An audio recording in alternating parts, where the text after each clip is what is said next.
Hello and welcome to Mona Lisa Speaks. I am your host, William Rentis, owner and operator of Renaissance Estate Sale in the beautiful garden state of New Jersey. I'm so grateful that you are here and joining me for this episode. Okay, we're going to dive right in. I want to do this show in two parts. I'm going to make it short, but I want to try to cover all the bases that while it's fresh in my mind. None of this is rehearsed. So I want to get it out of this head, right? So the first part of this show I want to cover is the initial phase of conducting an estate sale or contacting an estate sale company, right?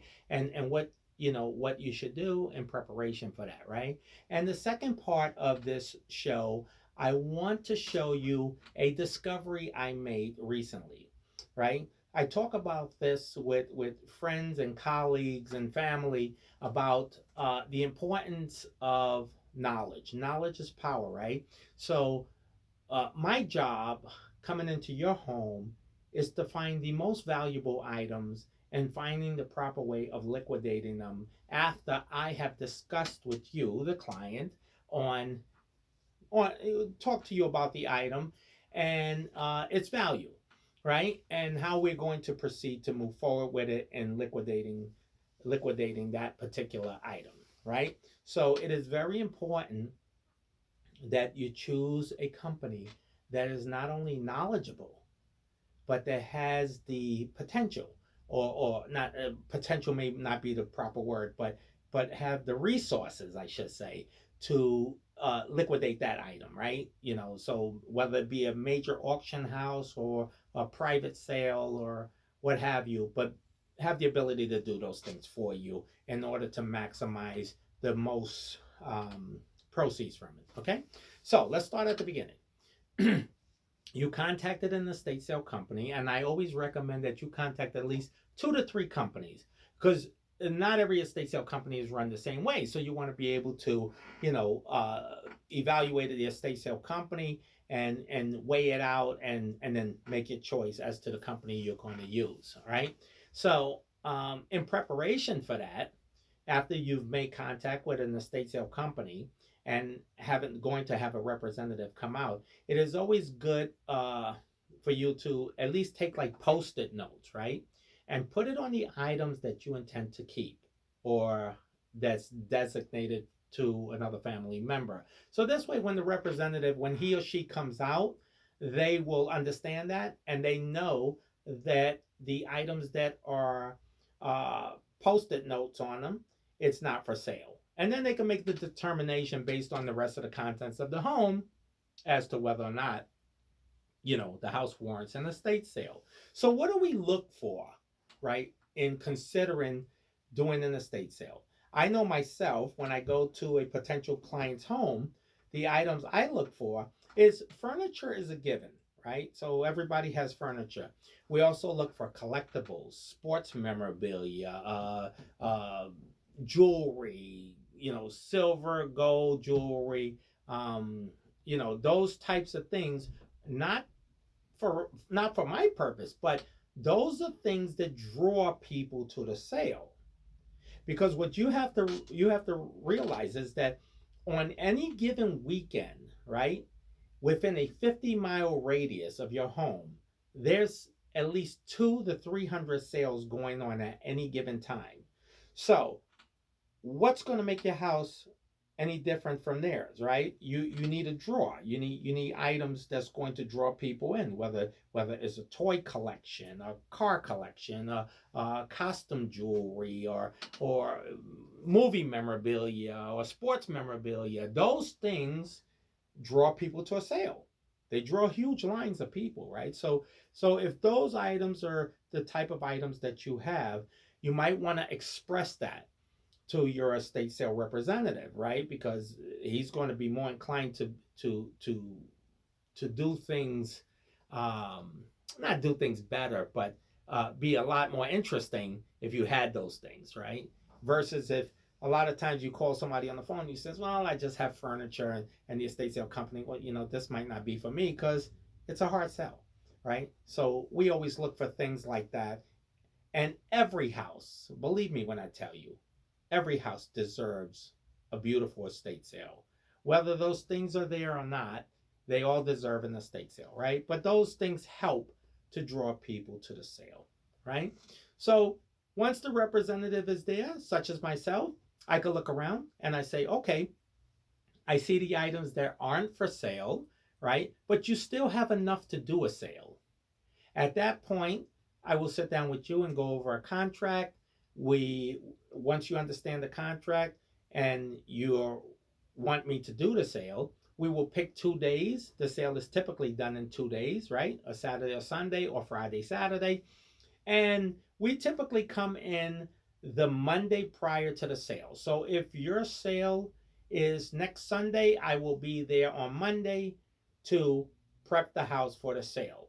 So we bring in as many tables as we need to properly stage the house. We display everything beautiful on tables, and we stage the home elegantly, right, to prep it for a sale.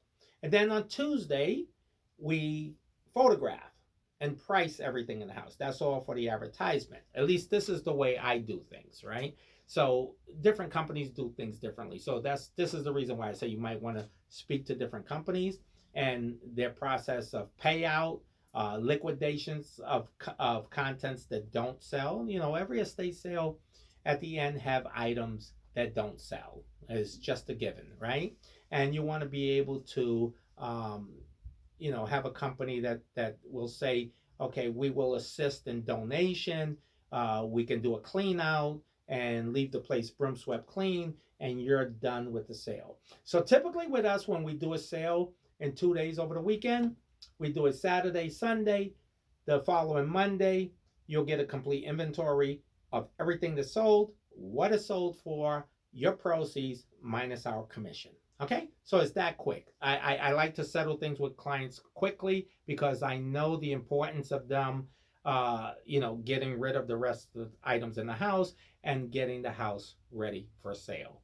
Okay, so in a nutshell, that's typically the way it goes. Always ask questions. Always make sure that the company is fully licensed. Make sure that the company is fully bonded. Make sure that the company is fully insured, because these are things that any reputable company that's been around for a long time will have those things in place and references and will not have a problem in handing them over to you. Okay, at least that's the way I do things, right? Okay, so that's in a nutshell how a preparation for an estate sale should take place. Okay, and I hope that that was helpful. And now part two of this show, right? I said I was going to make it short, and I'm trying to get everything in at once because I don't want to bore. I don't want to bore anybody. Sometimes I get bored myself, right? Just from speaking. So I try to get everything out, right? So welcome to my world, right? So part two of this show is the importance of picking the right company. You want a company that's knowledgeable, right? I do this all the time, right? I'll go to someone else's sale, right? I, I'm in the business of running estate sales, but I love to see what someone else does, and I love to see their setup, and I love to see uh, how they price things, right? And this is the importance of a knowledgeable company, right? So recently, I visited an estate sale, right? And I walk in and I'm looking around, and nice setup, right? And the house was filled with people shopping. Seemingly everything looks wonderful, right? Then I look on the table, on the kitchen table, there's a bowl, right? This bowl right here. And I am showing it because I want you, as the potential client, to understand the importance of the company that you hire. So this bowl here is Chinese, right? Okay, there's many bowls out there that are Chinese, right? Okay, what's the importance of this bowl? The importance of this bowl is that this bowl is from the Kangxing period, right? It was done between 16 and 1700s. On the back of the bowl, as you can see here, the 6 characters that depicts the dynasty, the Kangxing period, right? This bowl I purchased for an incredible price of $10. That's right, $10. This had a price tag on it of $10, and I picked it up. And it's not my job to tell an estate sale company representative who's running that sale what my find was and what I know about it, and they should bring it to their client's attention, right? That's not my job. My job is, if you're my client, you will know that this is not a $10 plate.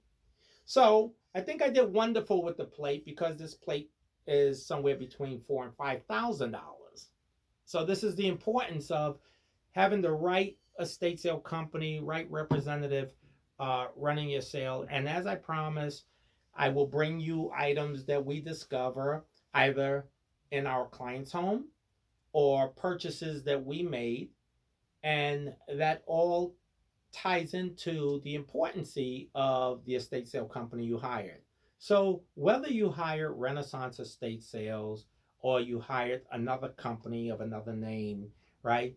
Make sure that they know the contents of your home, the importance of the contents of your home, and if there are valuable things such as artwork, sculptures, things of this nature, that they have the ability to move it forward, either through a major auction house or a private sale. Because as I say all the time, we come across incredible things, and I'm going to be bringing things to you, the viewers. I want you to share my world. So I thank you for watching the show. We hope to hear from you. You can contact us. You can email us. You can call me. You can find me on social media, Instagram, YouTube, Facebook. Just search. You'll find me, Renaissance Estate Sale. My name is William Rentis, again, owner and operator. And I thank you for joining us on Mona Lisa Speaks. You have a wonderful evening, and join us again for our next episode, and we'll bring you more incredible things. Thank you.